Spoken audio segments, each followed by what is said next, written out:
Next session, we get to hear from somebody I've known and admired for a very long time. And for anyone who follows Canadian politics, reads the Globe and Mail, or watches CBC's At Issue panel, Andrew Coyne does not need much of an introduction. Like Deb Yedlin, and I'm a fan of Deb's as well, during her work as a journalist, he is a journalist who really understands economics, who does a ton of research. Whenever you read one of his columns, you know he knows what he's talking about, which is not as common, I think, as we would like it to be, but certainly benefit from it from you, Andrew. He is a graduate of the London School of Economics, but that does not necessarily make an economist. It does help, though, in establishing his credibility. For me, his credibility is in his body of work so far, and much more to come. As I said, very well researched, very thoughtful, and an extremely important commentator on all things Canadian, frankly. Headlines from his columns this year, just on this issue alone, from March, the productivity puzzle, how could we be doing so poorly? Well, we're starting to learn that today. From July, the shocking collapse in Canadian productivity. From the Public Policy Forum event in April, the end of hope, not to be too negative, the end of hope inside Canada's productivity crisis. Andrew, it's so great that you're here. Thank you very much. Please join me in welcoming Andrew Coyne.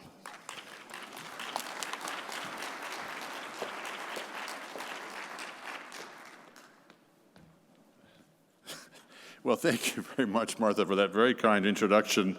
I hadn't seen that, the end of hope. I'll try not to be quite so gloomy in my remarks to you today.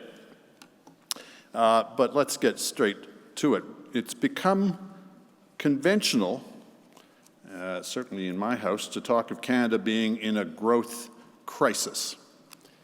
The first point I want to make about this is it's not a new phenomenon.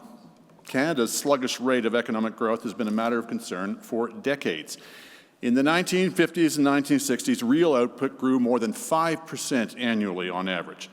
By the 1970s, that had slowed to roughly 4%, to 3% in the 1980s, 2.4% in the 90s, 2.1% in the 2000s.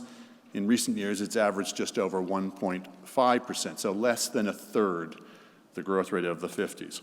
The picture looks even worse, of course, in per capita terms, where slow growth has given way first to no growth and then to negative growth.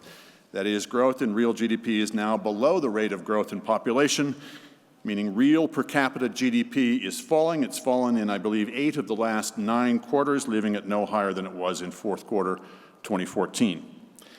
This is new, but it's unlikely to be short-lived. On present rates of growth in output and population, the country is looking at a future of continued absolute declines in per capita output, not for a quarter or two, but for years on end. So it's right to call this a crisis.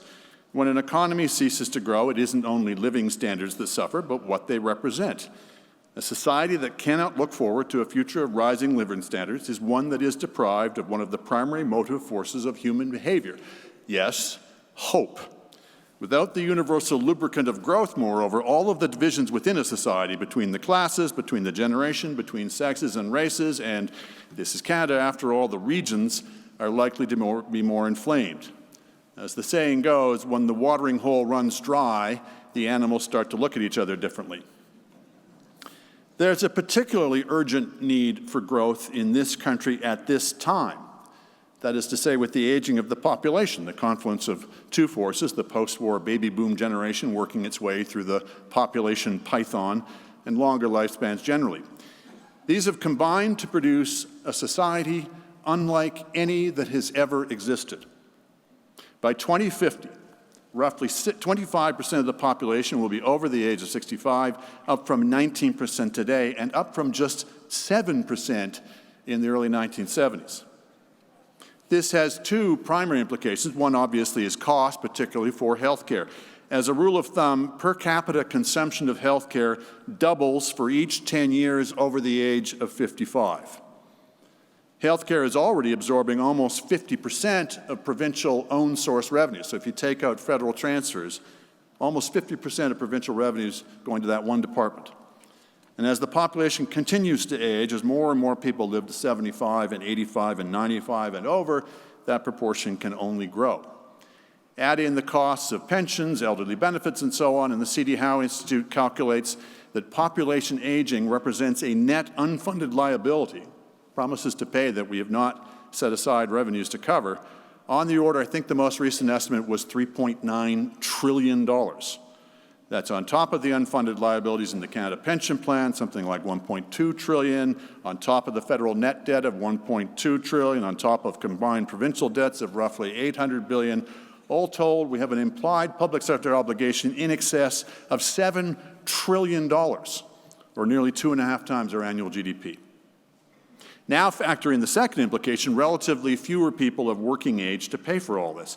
Not too long ago, there were as many as 5 workers for every retiree. Before long, that ratio will have fallen closer to 2.5 to 1. No doubt increasing numbers of people will elect to keep working past 65, but not enough to make much of a dent in the basic arithmetic of population aging.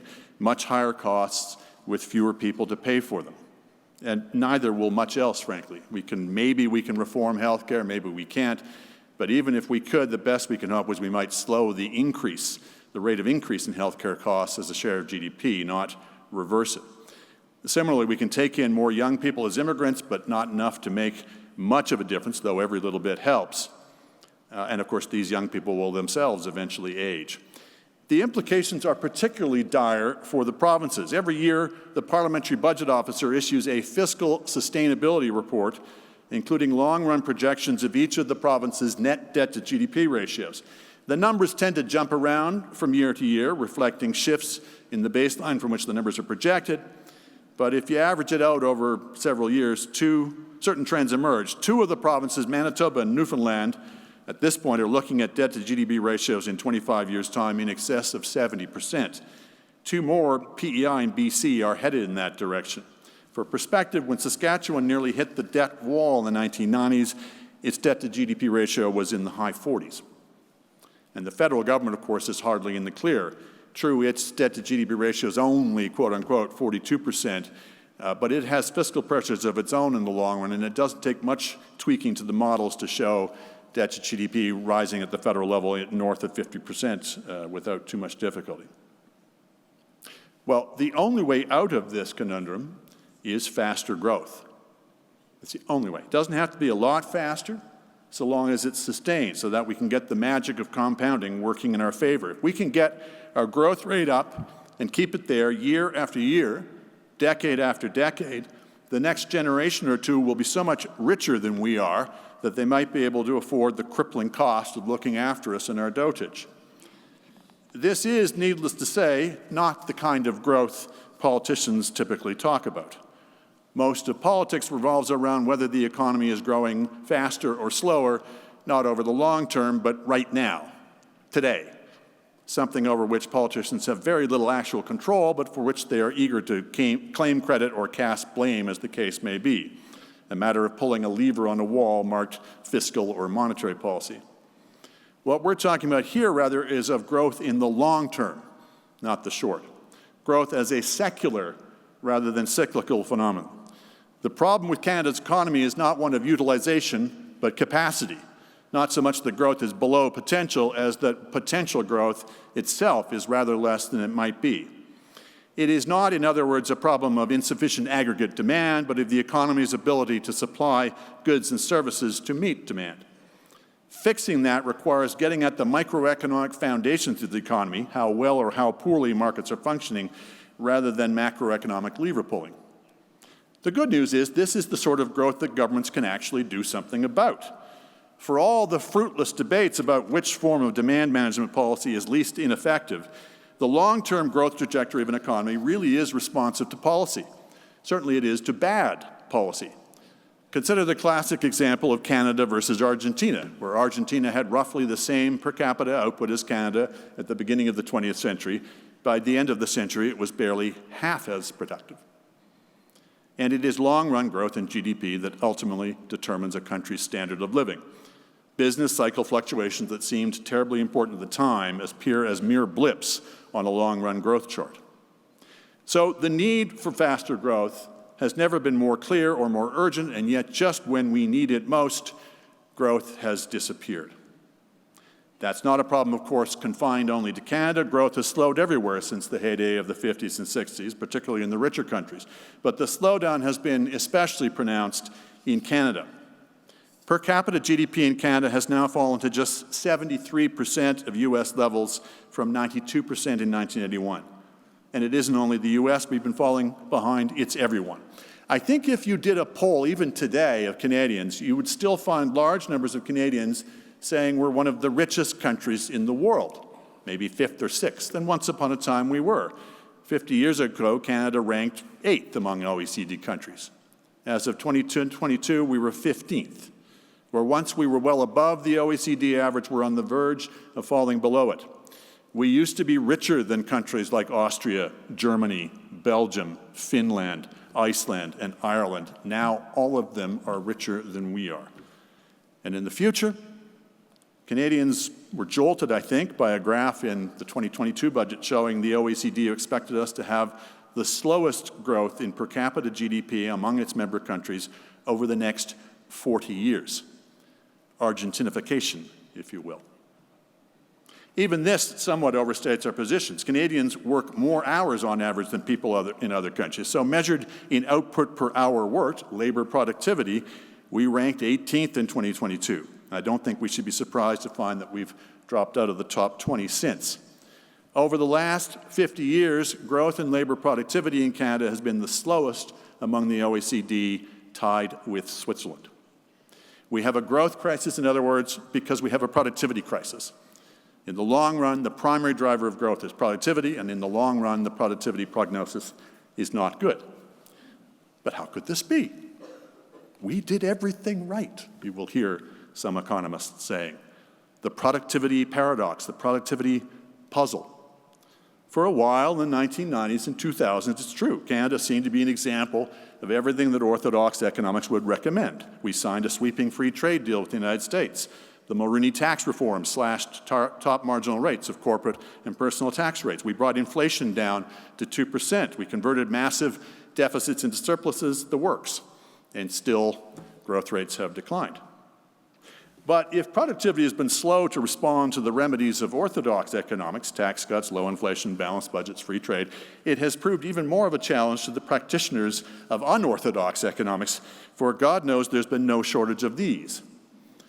There are first the constellation of policies that might be grouped under the rubric of industrial strategy or industrial policy, subsidies to businesses and sectors thought to be particularly strategic, the cultivation of national champions to be protected from foreign takeovers, and so on.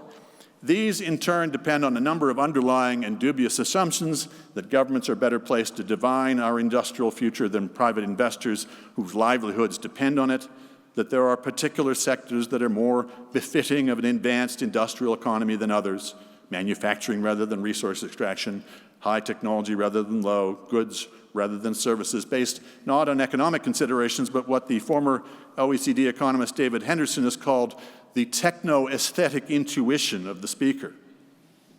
It isn't that governments can't pick winners, though, let's be frank, generally they can't.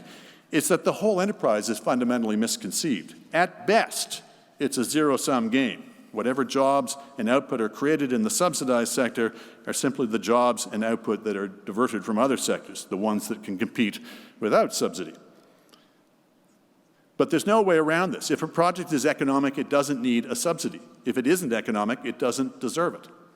No one knows what the technologies of the future are. Everybody's guessing. The only thing that can be said with any confidence is that most of the technologies of the future are still in the future. Much of the jobs and growth in years to come will be in industries that do not exist yet, indeed, that haven't even been dreamt of. Just as much of the present-day economy is made up of industries and technologies that did not exist 20 or 30 years ago. More credible, though scarcely more successful, are the suite of policies the current government presents in the name of, quote, modern supply-side economics. The basic underlying rationale that policy should aim to improve economic capacity generally rather than dictate particular outcomes is sound enough. And the policies, more spending on infrastructure, more spending on education and skills, more spending on research and development, or more broadly, innovation, well, they certainly sound sensible. It's when you get into the details that you realize how ill thought out the whole thing really is. In particular, what you find is an obsession with broad aggregates, with how much infrastructure spending there is, or how much education people are getting, or how much R&D spending is going on, with the quantity, that is, rather than the quality. And you find very little clear thinking about the role of government and why and where government needs to get involved in these.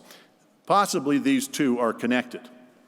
It turns out it matters not just how much money is being spent, but by whom and in what circumstances. It's not just the quantity, it's the quality. If decisions on infrastructure spending or education or innovation are being made not in a decentralized way that is responsive to costs and benefits by people risking their own money, but by politicians in a bunker somewhere, chances are that the bang for the buck will be suboptimal. I was going to talk about infrastructure, but I'll leave that for now. Let me just talk about the innovation part of that. It's well established that basic research, the kind of blue sky research with no immediate commercial application, is the sort of thing that governments should typically fund. No incentive for a private firm to spend money in research that does not pay off in new products or better resources, and so on and so forth. So the sharing of research is a critical part of scientific progress. But at the same token, however, government should not be in the business of funding applied research, that is, research directed to commercial uses.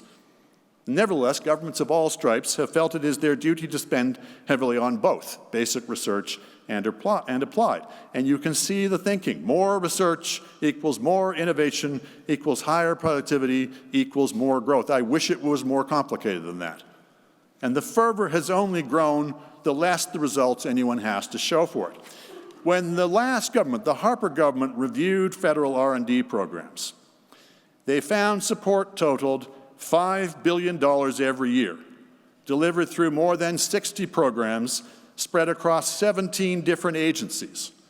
The Industrial Research Assistance Program, the Idea to Innovation Program, the Technology Demonstration Program, there's an acronym after each of these, the Strategic Aerospace and Defense Initiative, the Automotive Innovation Fund, the Strategic Network Grants, the Centers of Excellence for Commercialization and Research, the networks of centers of excellence, the business-led networks of centers of excellence, the Centers for Strategic Research and Innovative Technology Networks. Okay, I made that one up. On and acronymically on, and that's just the feds.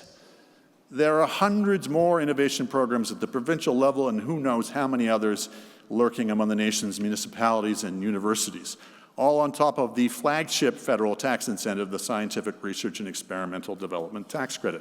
Altogether, Canada is reckoned to provide among the most generous systems of R&D support in the world, and of course the Liberals, when they came in, only added to these. A short list would include the Canada Infrastructure Bank, the Superclusters Program, Innovative Solutions Canada, the Strategic Innovation Fund, the various government-sponsored venture capital funds. Let me say that again.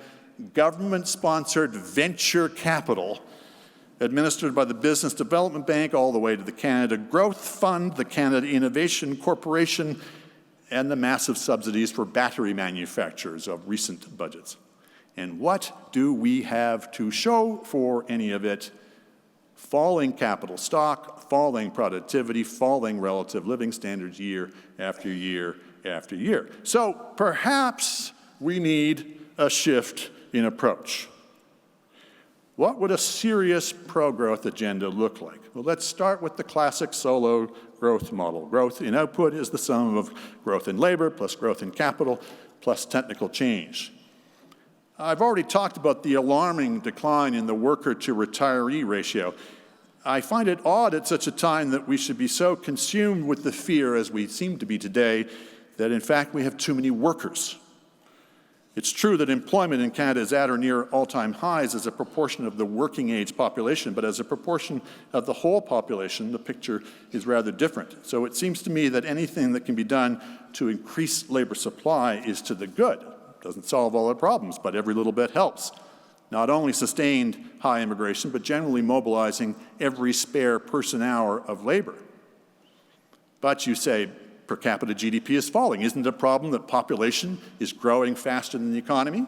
Yes, it is. But the problem isn't that our population is growing at 1.5% or 2% per annum. The problem is that our economy won't grow any faster than that. Our population grew as fast or faster in the 1950s and 60s, but it wasn't a problem because the economy grew even faster. It's a problem now because it isn't, because productivity growth has fallen off so far. But that was a problem long before the recent population boom. The problem is not too many people. The problem is too little capital. Simply put, our workers are less productive than other countries' workers because they have less capital to work with. The alarming deterioration in our productivity performance closely tracks the extraordinary relative decline of business investment in Canada. As recently as a decade ago, gross fixed capital formation per worker in Canada was within striking distance of the United States, about 95%. It's since declined to about 2/3. As of 2022, each Canadian worker had on average about $19,000 to work with in constant 2015 US dollars versus almost $29,000 from each American worker. And a similar decline has been observed relative to the OECD generally.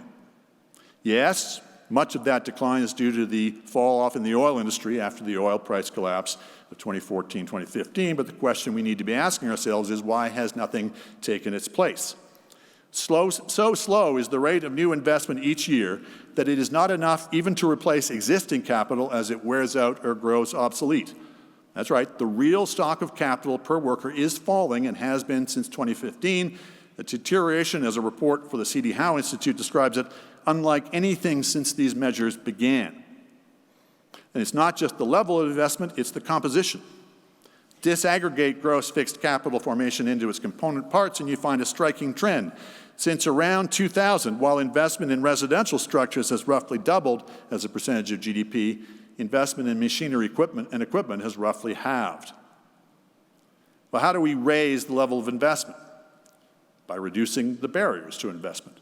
And of these, forgive me, but taxes and tax rates remain the most important. Yes, Canada's tax rates are not as high as they were, say, 50 years ago, but they remain higher than in many comparable countries, not only when it comes to corporate taxes, but especially on the personal income tax side.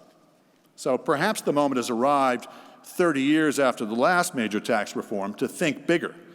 At the very least, we could broaden the tax base, eliminating many of the hundreds of special tax preferences and exemptions known as tax expenditures that litter the tax code and applying the revenues to cutting rates.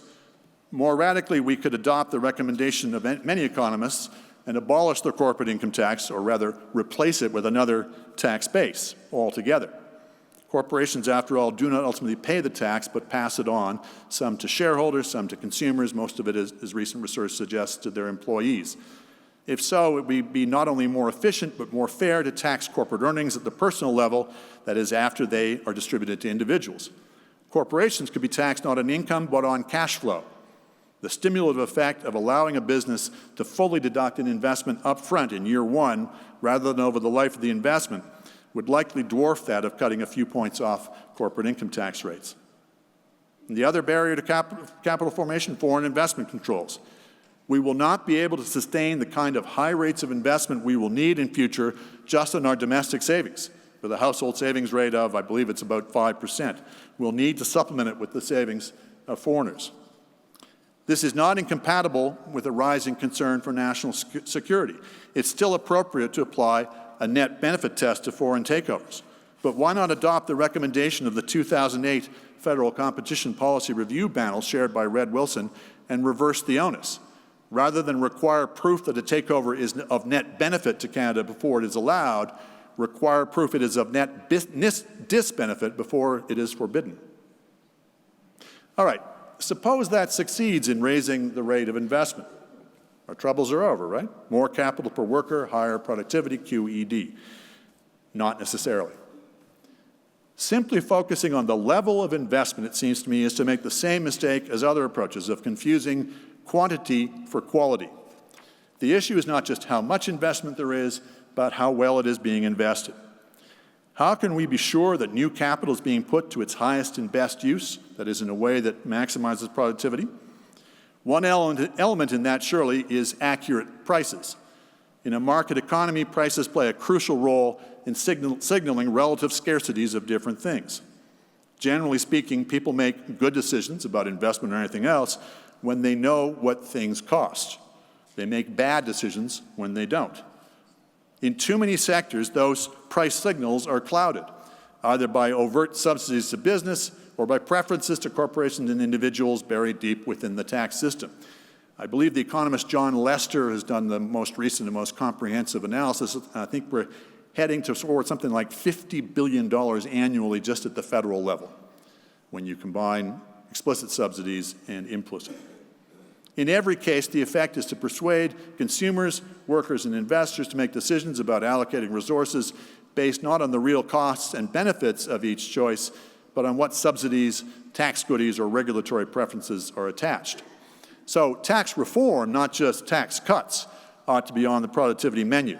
Eliminating distortionary tax preferences is as important as lowering marginal tax rates, maybe even more important. So is eliminating business subsidies. We need not just sweeping tax reform, but sweeping subsidy reform, a comprehensive program of desubsidization. Current policy would appear to be based on the arithmetically nonsensical proposition that it is possible to redistribute from everybody to everybody. How much better off would we all be if, rather than taxing everybody at punitive rates in order to subsidize everybody, we stopped the merry-go-round altogether? But even this is not enough. You can give people lower taxes and accurate prices, but how can you be sure that they'll use them? Getting them to invest more is hard enough with all the risks involved. But much of the work of raising productivity involves changes to how the existing capital stock is used, either taking on new workers or laying off current staff or just getting them to do things a different way. That's disruptive and frightening and can lead to hard feelings in the workplace.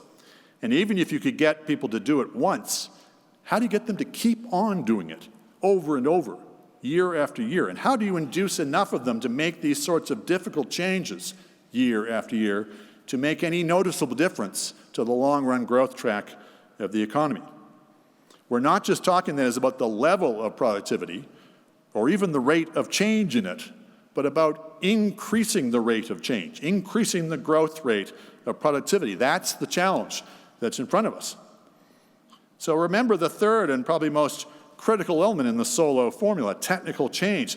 That's not just about how efficiently labor and capital are combined, but how rapidly that efficiency improves.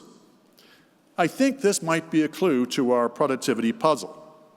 If you think of some of the things we got right, balanced budgets, low inflation, tax cuts, etc., they tend to be static, one-time step changes. You move from high inflation, with all of the distortions in investment it entails, to low inflation, and you reap the resulting productivity gains. Great. What do you do for an encore? And ditto for all those foundational things that Canada has got right. Democracy, the rule of law, private ownership, enforceable contracts. These are all part of the reason Canada has a high productivity level relative to countries that don't enjoy these advantages. But improving on that and improving on that, raising not just productivity, but the rate of growth in productivity permanently requires something else, some permanent, omnipresent, inescapable incentive to search for new ways to raise productivity, and having found them, implemented them, and having implemented them, repeating the process all over again. That's something else. That sine qua non is competition. People don't tend to do these hard things unless they have to do them. And the reason they have to do it is in fear that their competition will eat their lunch if they don't. So the final piece of the puzzle, in my view, favors maximizing the free play of competition in the economy. You want an innovation policy? Competition is the most effective innovation policy. There's a tendency to treat innovation as if it were a piece of industrial machinery in itself. You inject a certain amount of government funding for R&D at one end, you get a certain amount of higher productivity at the other.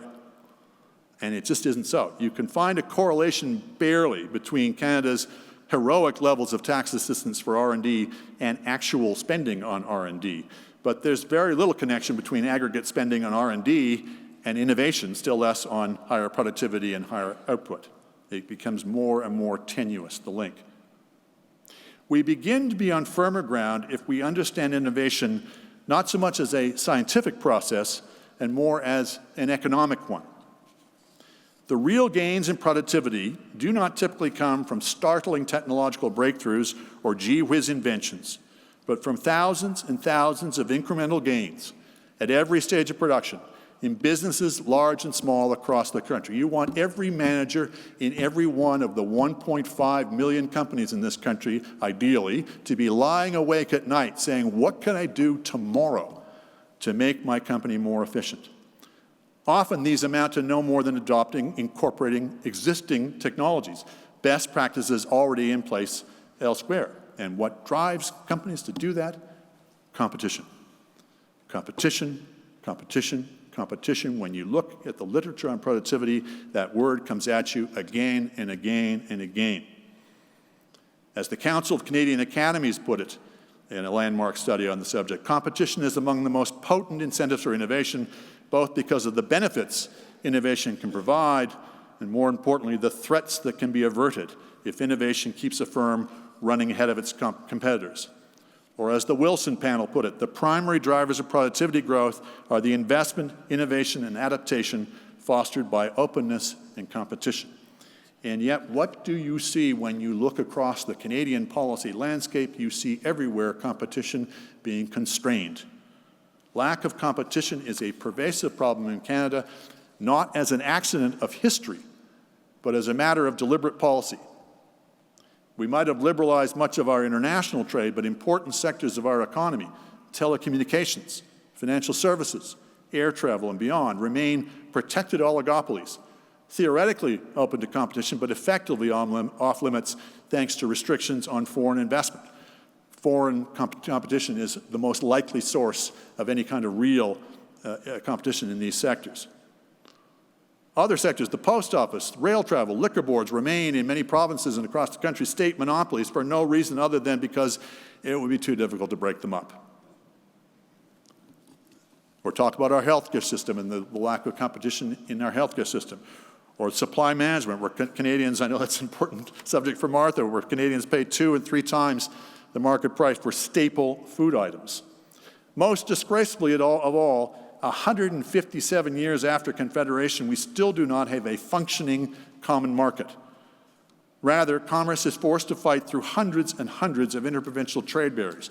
The combined impact of these is considerable. A 2019 IMF study found the average internal trade barrier to have an effect on trade equal to that of a 21% tariff, imposing losses on the economy equal to 4 percentage points of GDP. And our friend Trevor Toome, I believe, has done a study finding even greater losses, 7% of GDP, I think it was, up to. So maybe we could afford to put up with this nonsense in the past when the economy was growing at 5% per year and nothing seemed to be able to restrain it, but we can't afford this anymore. We've got to start cracking open these cozy little oligopolies and dismantling these ancient monopolies. As I mentioned, in those 3 critical sectors, the only really effective competition is most likely to come from outside our borders. Why on earth have we not got around to it?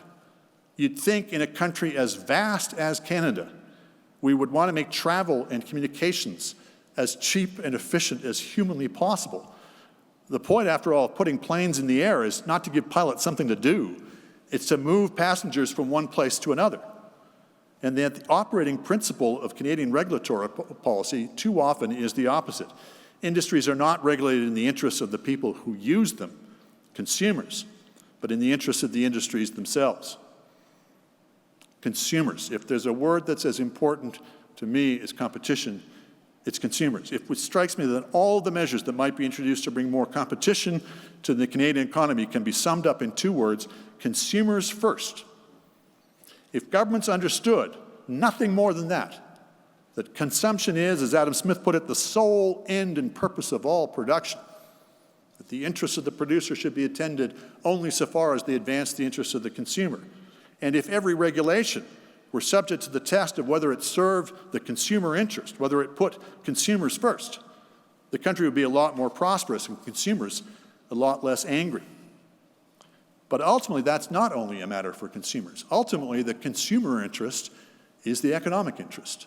Ultimately, if you have businesses chasing consumers fervently and in rivalry and competition with others, then the result is not just lower prices, but more rapid productivity growth, lower costs, higher wages. In a market economy, it's consumers who, by choosing among the offerings of competing firms, drive each to look constantly for ways to lower costs, to raise productivity. Muzzle competition, and you not only despoil consumers, but constrain the relentless search for new and better ways of doing valued things that alone can fuel gains in productivity. Thank you very much for your attention, and I'll take some questions.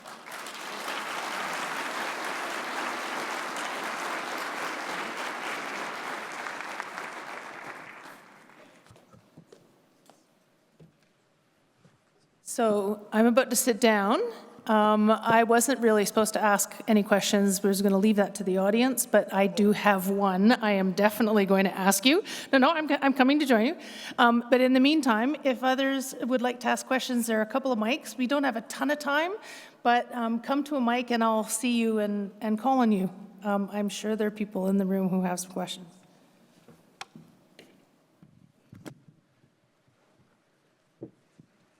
I was about to tease you for taking a call. I was checking how much overtime I was. Thank you. That was great. So as I said, I was really not supposed to ask a question. It was, to get some audience participation. But lots of what you've talked about, people with hair color of mine, and there are quite a few of us in the room, we've been talking about this for a long time. And we've been talking about the need for competition. We've been talking about the need to deregulate. We've been talking about the need to enhance foreign ownership in telecom, in some of the other sectors. We've been talking about the need to reduce subsidies that are silly, right? Interesting note, one of the least productive sectors in Canada is the automotive sector, which has received, I would think, by far the most subsidization of any sector.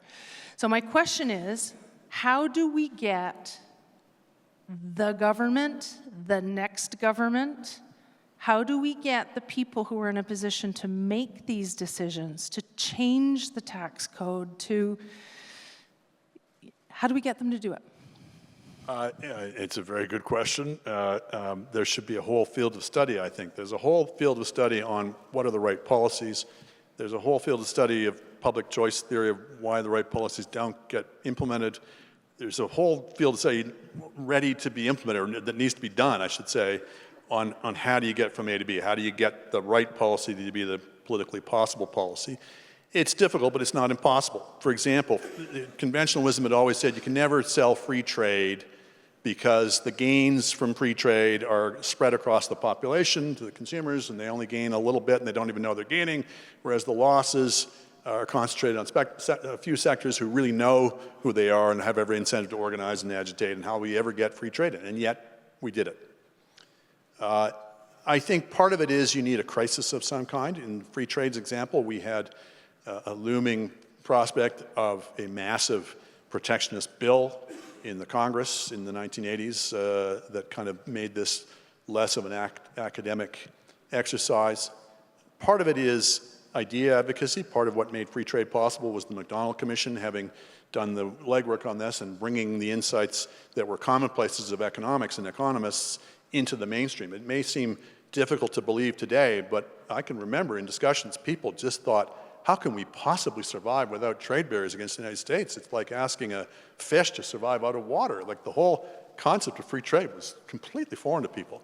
And so it was a massive national cram session. But I fear that we may have to head for this kind of calamity that I'm talking about, where there are credible projections that in 25, 30 years, you could have one or more of the provinces defaulting on its debts. And if you remember the Euro crisis in Europe, it began with Greece. And we all had a good time laughing at Europe's expense. Come on, this was inevitable. You've got a common monetary authority and no common fiscal authority. So you're trying to maintain the euro, and yet you got every state, every country borrowing as much as it likes in any currency it likes. Well, that's Canada. So we have a choice. We can look at that coming down the pike and we can say, oh, well, we'll deal with it when it happens, in which case we'll have to make a lot of really tough decisions in a hurry that are going to hurt a lot of people, kind of like we did in the mid-90s. or we can learn from the experience of the mid-90s and get out in front of the curve and get started now. Because if we get started now, we get all the benefits of compounding working in our favor. We get growth rates up year after year after year. And as I said, you know, we have so much GDP and so much revenue pouring in 20 years from now that we're able to solve this very difficult problem posed by the aging of the population. So I think it's a combination of obviously political leadership is involved in pointing to these things that are coming down the track and simplifying some of the basic principles. This is why I mentioned the consumer first thing. It's not complicated. It's a mind shift. It requires getting out there and saying, look, the reason we're doing all these things is for consumers. We're not doing these things just to give ourselves something to do. The consumer interest is the economic interest. Put the consumer first. If you can nail that point home, a lot of other policies fall into place. So sometimes I think, I mean, I am not a practicing politician.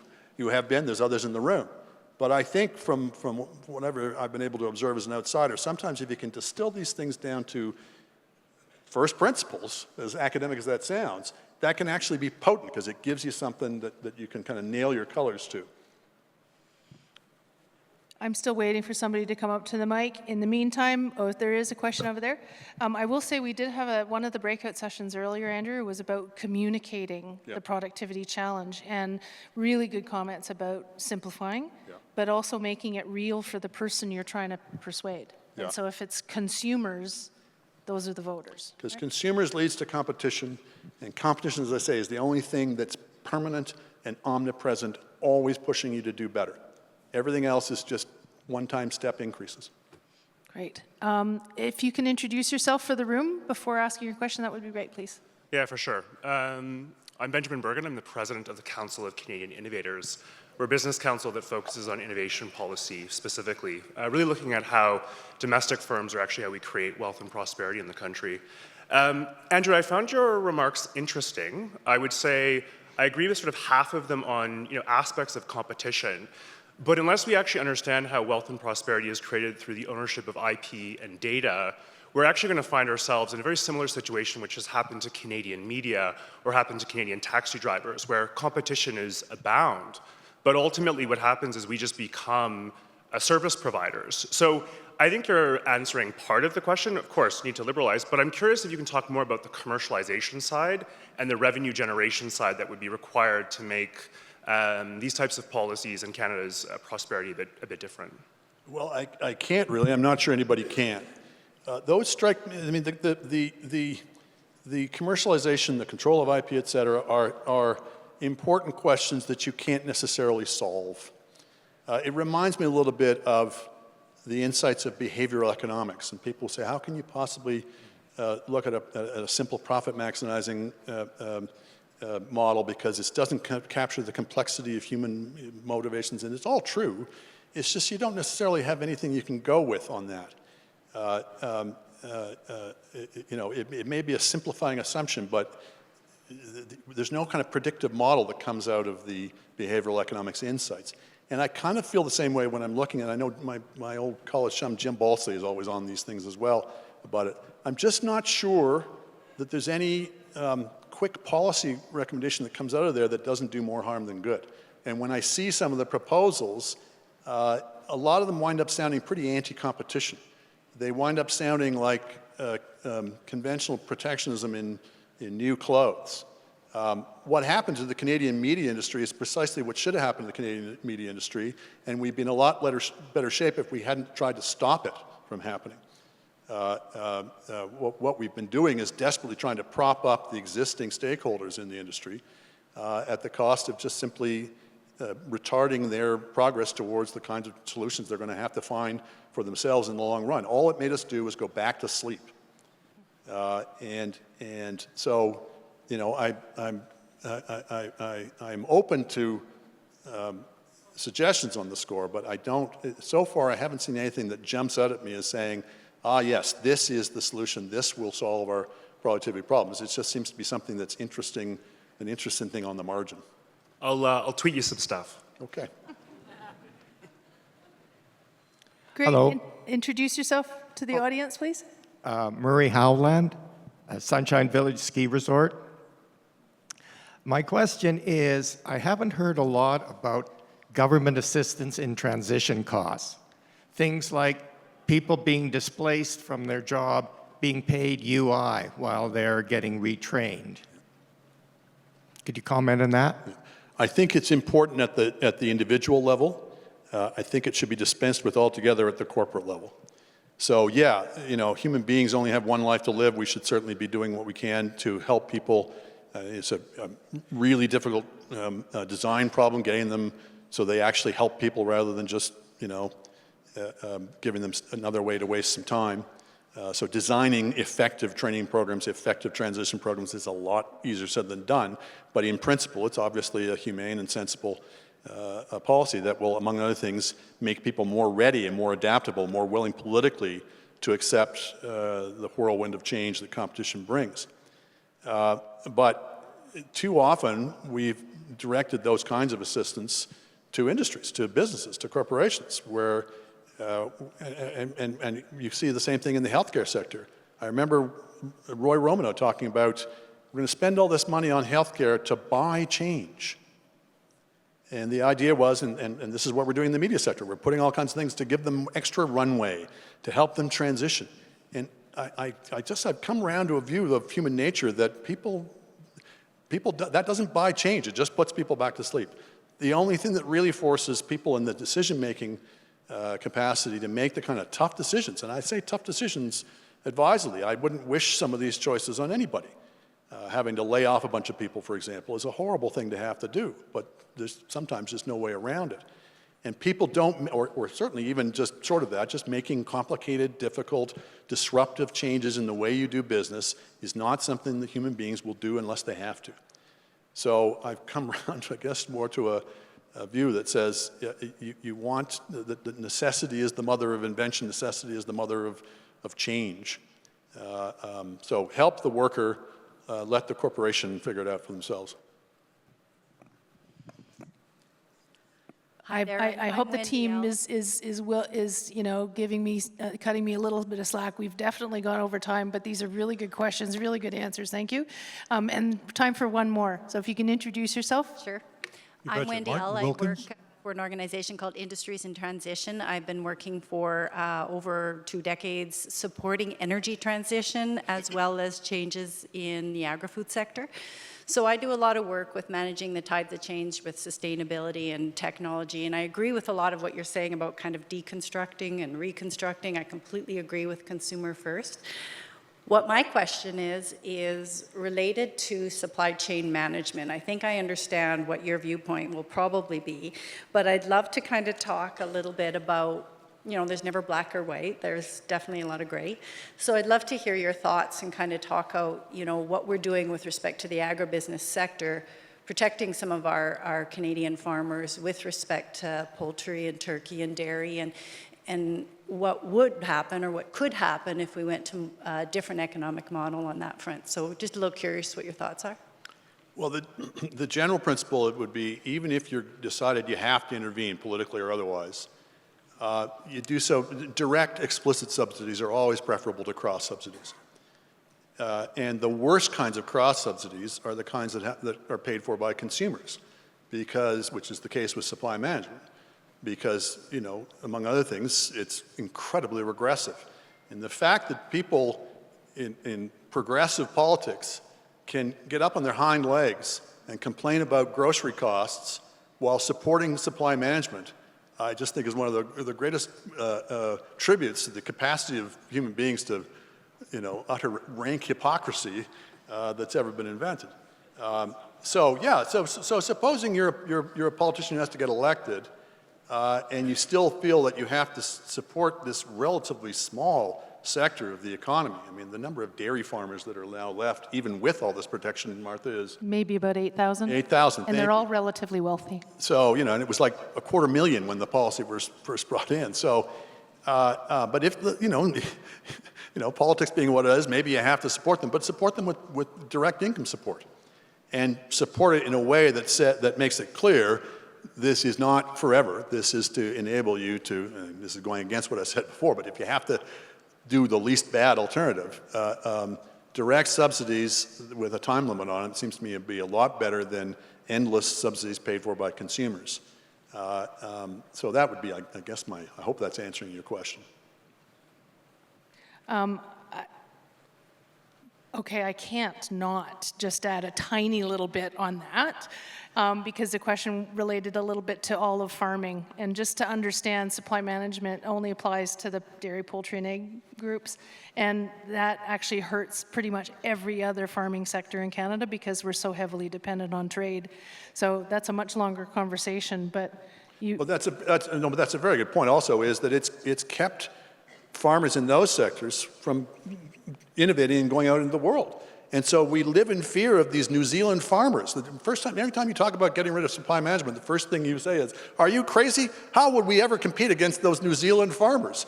And no one ever stops to ask, how did those New Zealand farmers get to be such world beaters? Is it just in their blood, or is it because they took away the protection?